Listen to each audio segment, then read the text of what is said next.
Europe 1. Le talent de la France bouge.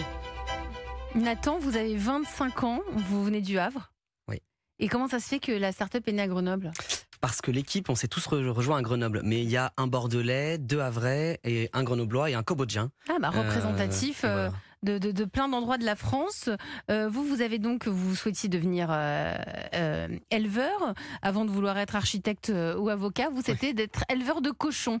Il paraît même, vous avez tout raconté, que vous aviez la ferme Playmobil de cochons et c'est comme ça que vous avez eu envie de. Et c'est comme ça. Et après, je suis passé sur l'architecture parce que je montais les maisons Lego. Voilà, c'était assez simple à l'époque. Donc, non, mais comme quoi les jouets peuvent être inspirants pour le futur de nos enfants. J'ai une dinette, je suis une quiche en cuisine, Elisabeth. Bon, continuez à jouer à la dinette. Alors, ça peut arriver, il ne faut pas se décourager. Vous avez passé votre bac, puis un master en droit économique à Sciences Po Paris pendant 6 ans. Brillantes études, Sciences Po Paris. Une année de césure en Pologne et en Lituanie, où là, vous vendez des chalets de jardin.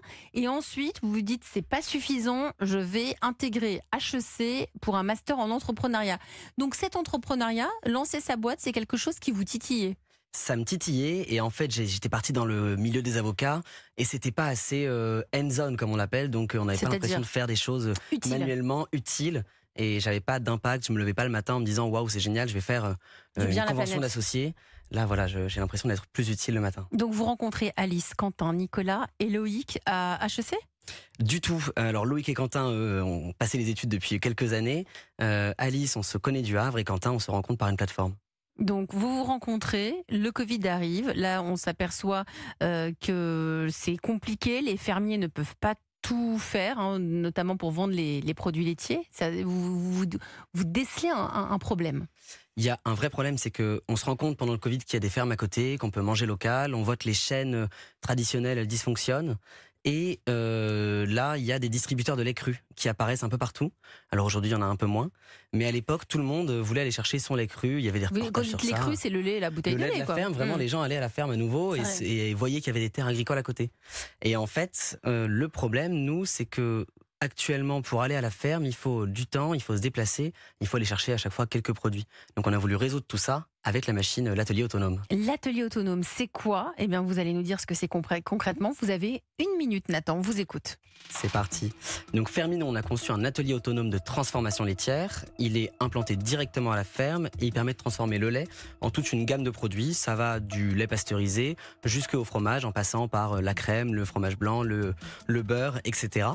Le principe, c'est que en automatisant la transformation et la vente, on permet de récupérer de la valeur sur la chaîne, qu'on rétribue à l'éleveur, on double sa rémunération et qu'on permet également de rétribuer à la planète puisqu'on diminue de 40 à 50% les émissions de gaz à effet de serre. Actuellement, nous, on est donc grenoblois, vous l'avez dit, on est une trentaine.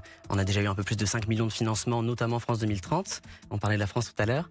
Et on est en train de lancer notre second atelier. Le premier a été inauguré dans le Vercors en septembre et le prochain sera en fin d'année en Île-de-France. C'est bien, bravo pour votre pitch. Pourquoi le Vercors ? Pourquoi vous avez démarré par le Vercors ? Alors parce que c'est une terre encore très laitière. Ouais. Et puis en fait on a eu un super partenariat et un feeling avec un éleveur, Didier Roland-Muquet, qui a installé son fils grâce à Fermi. Et donc pour nous ça avait du sens d'aller là-bas. Alors il y a plein de choses dans cette boîte, Gilles Attaf. C'est qu'il y a un gain pour l'éleveur, il y a le côté efficace et pratique. Absolument, c'est absolument incroyable. Alors déjà, je trouve que c'est une bonne idée de commencer dans le Vercors parce que c'est une terre de résistance et comme je pense que les agriculteurs sont devenus des résistants, donc c'est pour le storytelling, ça peut être pas mal. Mais je trouve les résistants, vous les appelez résistants. Oui, aujourd'hui, les agriculteurs en France sont devenus des résistants, donc on les soutient.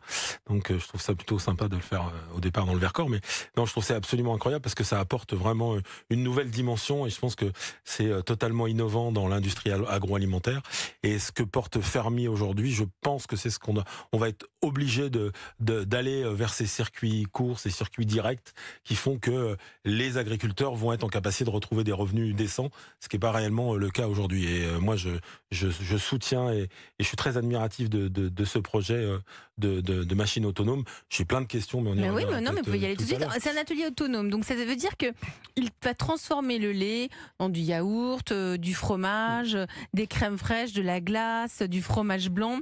Et c'est une mini-usine, est-ce que ça prend beaucoup de place quand Ça vous fait la l'installez? taille d'un conteneur maritime. C'est Donc, comme vous une voulez, cabane en c'est bois, un une peu. cabane en bois. Je suis passé du chalet à la cabane.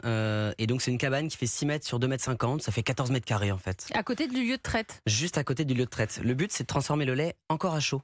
Et comme ça, on garde un maximum de qualité. Parce que c'est mieux organoleptique. quand on le transforme à chaud. Mais oui, c'est mieux. Comme je sais pas si vous avez déjà goûté le lait vraiment en sortie du pied de la C'est vache. atroce. VS à Ouais, côté c'est du ça. Je temps. vous le dis franchement, non mais c'est Faut atroce le parce que transformer. mais- mignon. après tu deviens vert. Non mais c'est vrai, faut pas avoir envie, hein. Non mais c'est vrai. Non, faut avoir très soif. Faut avoir très soif, mais c'est très Ouais, très authentique. motivé. Et ça donne des produits qui ont une saveur, et notamment le yaourt, il va avoir la petite couche de crème au-dessus, etc. Ça donne une qualité gustative qui est Qui quand est même bien pas mal. meilleure Une fois qu'il est que. transformé. Gérald Dandriot, vous êtes le directeur général de la coopérative Isigny Sainte-Mère. Quel regard portez-vous sur cet atelier autonome sur Fermi? Bah écoutez, un regard intéressé. Donc j'ai plein de questions aussi à poser à Nathan. Allez-y. Déjà, dans ce conteneur, j'imagine qu'on retrouve en fait l'ensemble des procédés nécessaires à faire ces produits. Tout à fait. En fait, on a rassemblé tous les procédés. Et tout à l'heure, vous parliez du moulage à la louche. Et en fait, nous, on a pris le parti, non pas de miniaturiser une industrie, mais plutôt de reproduire l'artisanal. Donc, on fait un moulage à la louche comme vous l'auriez de manière manuelle, mais avec de la robotique. D'accord. Ça vous plaît? Et donc en fait, ce sont un ensemble de produits pasteurisés qui ressortent de cette machine. Pas forcément. On travaille aussi bien en lait pasteurisé, en lait cru, parce que le lait cru a quand même des qualités. Tout à l'heure, on l'entendait, la dame dans le micro-trottoir parler du fait qu'elle mangeait des fromages au lait cru. Le lait cru, ça donne un goût qui est quand même supérieur, et il y a une diversité de fromages qu'on peut faire avec qui est très intéressante. Et comment est-ce que vous gérez donc la dimension sanitaire de ces produits alors? Ah, tout ça, ça a été 3 ans de R&D, donc c'est vraiment un des piliers de nous, la recherche et du développement qu'on a eu, puisque en effet, c'est extrêmement surveillé. Le lait, il suffit qu'il y ait une goutte qui tombe un peu à côté, et ça peut potentiellement s'infecter. Le but, c'est que nous, tout est standardisé, tout est homogénéisé dans la machine pour que ce soit pas du tout dangereux. Et on a eu les accréditations sanitaires dernièrement. Très bien. Je pense Gilles. qu'ils sont des. Moi, je pense vraiment, sincèrement, je pense que vous êtes des pionniers dans l'industrie agroalimentaire. Je pense que ces sujets-là de vente directe, de production directe, sont. Ça me rappelle un peu ce que fait Arnaud Montebourg avec les glaces La Mémère. Oui. Arnaud Montebourg qui met en place chez les fermiers avec les glaces La Mémère justement la C'est-à-dire qu'il y capacité a la transformation de leurs produits en glace directement. Voilà, exactement. Et donc je pense que c'est un peu dans le même, dans cette même mouvance, en tout cas, qui fait que de toute façon, il faut qu'on trouve des moyens Pour qu'ils gagnent aussi davantage leur vie. Là, le gain pour Chaban l'éleveur. avec C'est qui le patron sur le lait. Hein. Ouais. Donc, Tout à fait. Le gain pour l'éleveur, il est de combien, Nathan? Alors nous, on achète entre 60 et 80 centimes le litre de lait. Aujourd'hui, le cours moyen sur les 3 dernières années était autour de 40-45 centimes, peut-être un peu plus sur certaines coopératives. Mais surtout, son gain, c'est pas seulement financier, c'est que le modèle économique, nous, c'est que l'éleveur, il n'a rien à faire. Oui. C'est-à-dire qu'il s'occupe Donc pas ça de la va pas lui transformation. prendre encore du temps. Ça lui prend pas de temps, il a pas d'investissement. Et la seule chose qu'il Il a, la loue c'est la machine ou il l'achète? du tout. C'est Fermi qui prend l'investissement et qui prend la charge d'investissement. Lui, on implante la machine, on lui achète son lait, et après, il ne s'occupe de Et rien vous gagnez votre vie comment? en vendant des produits En laitiers vendant les sur le produits. beurre. Et la livraison, elle fait comment? Parce que j'ai vu qu'il y avait 2 solutions. Oui. On pouvait venir chercher sur place ou aussi se faire livrer. Et là, la livraison, elle est à la charge de qui? C'est livraison. Fermi qui s'en occupe. C'est Fermi Et alors, qui s'occupe en fait, de la livraison vous avez 3 de chez modes de distribution. D'accord. Vous avez soit la vente à la ferme, il y a un automate de vente, vous pouvez Ok, venir ça j'ai chercher. compris, ouais. Il y a le drive fermier, donc là vous allez sur les applications, vous commandez et vous pouvez venir chercher. Mhm. Et vous avez la livraison, et là donc vous pouvez en tant que particulier commander votre panier de produits laitiers, actuellement donc à Grenoble, et on espère d'ici la fin de l'année partout en France, D'accord. l'année prochaine. Très bien. Et Oui. donc la livraison est prise en charge Par pas par Fermi, hein, pas par l'agriculteur. On est d'accord. Exactement. Gérald Dandriot. Et donc vous mettez donc ce conteneur en place dans la cour de la ferme entre guillemets, relié avec des utilités, et donc vous exploitez totalement ce conteneur et créez les produits, fabriquez les produits et les mettez à disposition. Exactement, et on les vend et on s'occupe même de la maintenance et de toutes les opérations de livraison derrière. D'accord. Exactement. Comment réagissent les éleveurs quand vous venez leur proposer cette solution exceptionnelle? Alors souvent, ils sont d'abord attirés par l'aspect je sais où va mon lait, je sais ce qu'il devient, je vais Donc être sur un peu la mis en suite. avant. Donc c'est toujours assez positif. Il y en a quelques-uns qui sont inquiétés par l'aspect innovant. Mais en réalité, les éleveurs sont des personnes hyper innovantes. On s'est rendu compte, nous, là on a visité un peu plus de 250 fermes partout en France. Et on s'est rendu compte que les éleveurs, ils étaient toujours dans l'innovation sur les méthodes d'élevage, ils mettaient des robots. Enfin voilà, ils connaissent déjà toute Ils sont cette très connectés. nouvelle partie-là. Gérald Dandriot, vous voulez ajouter? Non, non, c'est très intéressant. Non, vous pourriez peut-être faire des choses ensemble, non? Ça ne Ou donne pas, qu'une aucun ça ne rapport donne qu'une envie, c'est de se visiter en fait. Mais avec grand Ah bah voilà, plaisir. bah allez vous on vous accueille visiter. avec plaisir dans le C'est ça. Vercors. Ouais, Très merci. bien. Ce qui me semble intéressant plus, c'est que ça va renforcer encore un peu plus le lien entre les éleveurs et le consommateur. Mais Et ça, bon, c'est une vraie demande aujourd'hui. Enfin, on a envie de savoir d'où viennent les produits, Quelle est l'histoire. l'histoire. Et Bien donc, sûr. je pense que c'est intéressant parce qu'en plus, ça va encore renforcer ce sujet et ce lien qu'on a besoin de retisser aussi Ouais. avec nos territoires et avec nos régions. Si vous êtes parmi nous ce soir, Nathan, c'est parce que vous avez des besoins, vous avez des demandes. Pour cela, le coach de ce soir a tout préparé. Hein. Vous avez bossé, Gilles? Moi, pour une fois. Bah oui, pour une fois. Vous restez avec nous. La suite dans un instant, juste après Pascal Obispo. Comment s'aimer?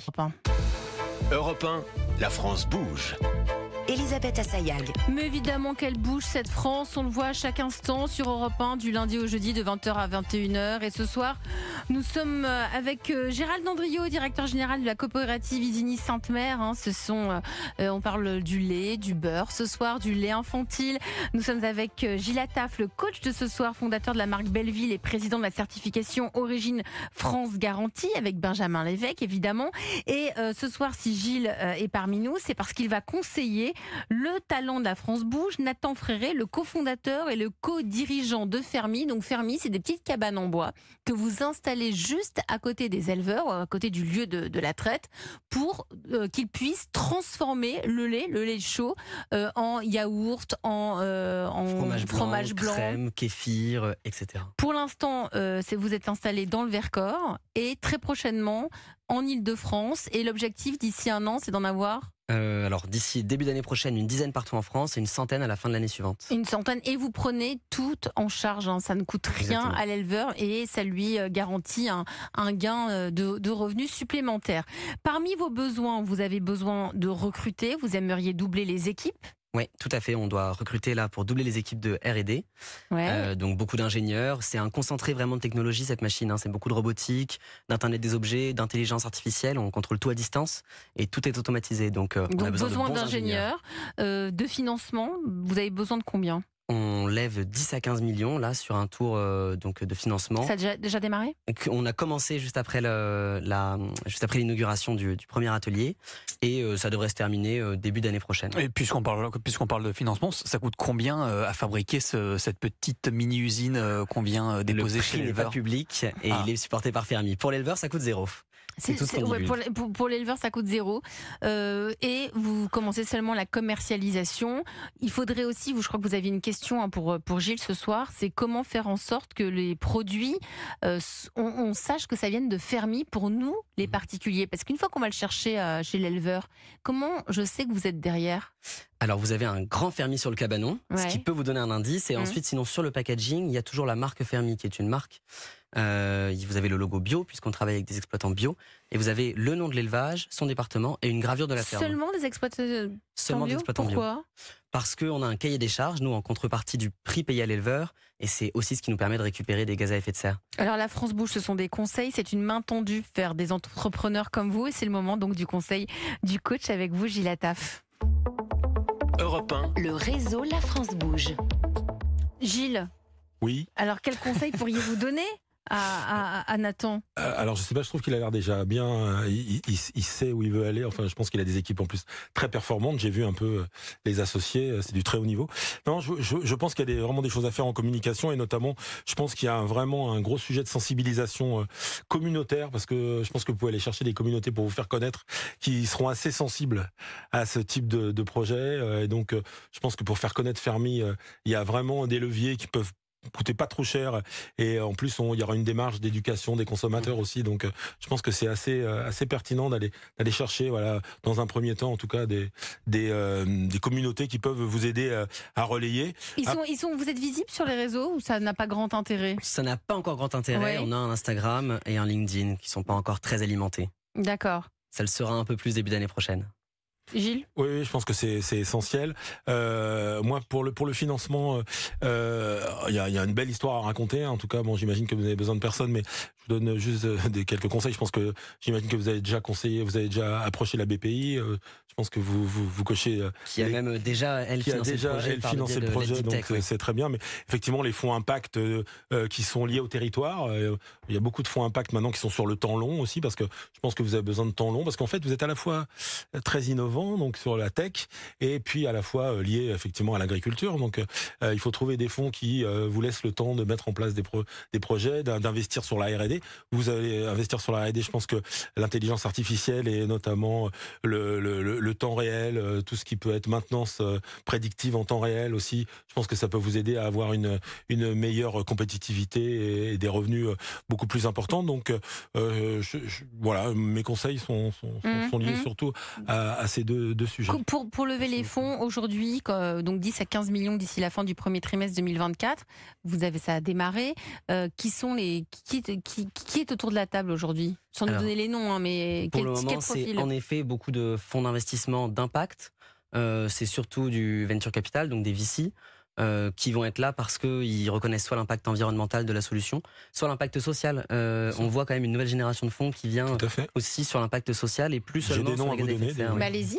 Non, mais je pense comme ça instinctivement à Généo Capital de Fanny Laitier ou Epopée. Ils interviennent que sur l'arc atlantique, mais voilà, il y a des fonds qui sont très en avance sur ces sujets et qui peuvent effectivement vous aider en lien avec la BPI.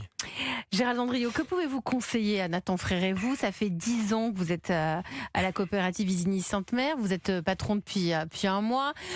Avant Isigny Sainte-Mère, vous étiez aussi dans une autre coopérative bretonne. C'est ça. Laquelle? L'AITA. Voilà, donc quel conseil pourriez-vous lui donner ce soir? Déjà, je le trouve très passionné et engagé, donc ça c'est plus un conseil, c'est dans l'ADN, ça se ressent.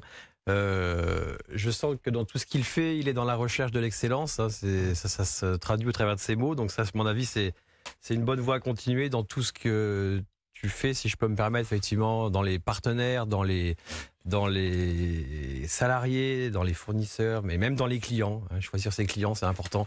Effectivement, je t'invite effectivement à plutôt te tourner toujours vers l'excellence.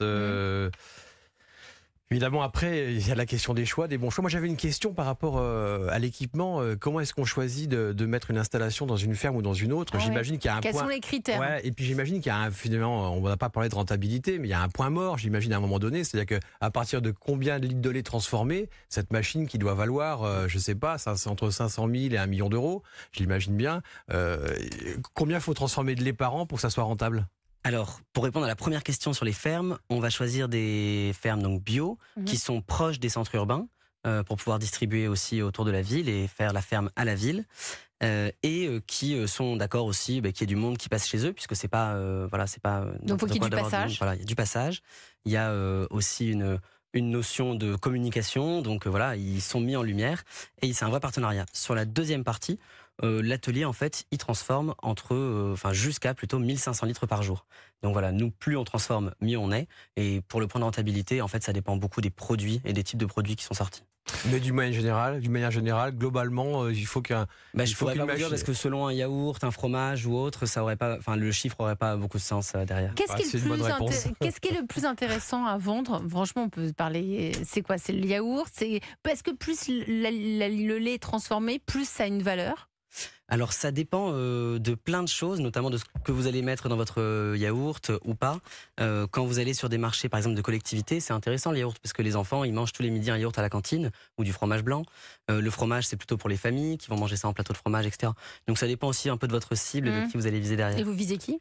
Alors on vise et les collectivités sur les livraisons en B2B et les particuliers, ça c'est les livraisons directement à la maison. Gérald Andriot.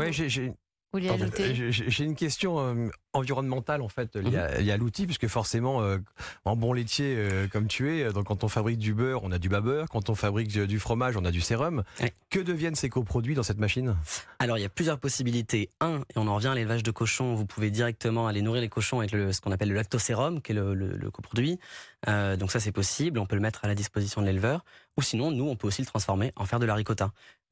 Donc ça, on peut le faire directement dessus selon la demande. Et le babeur? Et le babeur, alors on fait pas encore de beurre dans la gamme, donc on aura ce problème-là peut-être plus tard. Gilles parlait tout à l'heure de l'intelligence artificielle. Vous avez le géant français Bell, vous savez, les fromages Oui, on les a Babybel, reçus, etc. France Bouge, bien sûr. Le géant s'est associé à une start-up américaine pour créer des fromages végétaux, comme de la feta ou du roquefort. Et en fait, ils utilisent une intelligence artificielle qui va reproduire l'odeur, le goût, encore la texture des fromages à partir de plantes comme des lentilles, des pois cassés ou encore de l'avoine. Ça, vous n'êtes pas trop encore là-dessus, Gilles Non, Andriot. j'ai même pas trop compris au passage. Non, c'est c'est de la utiliser blague. des.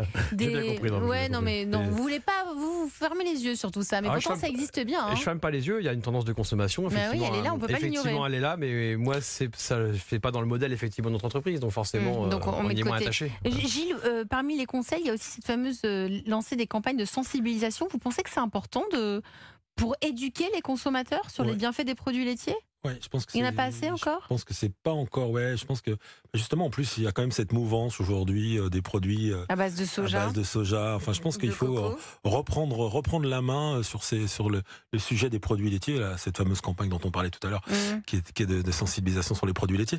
Non, je pense que c'est important d'emporter.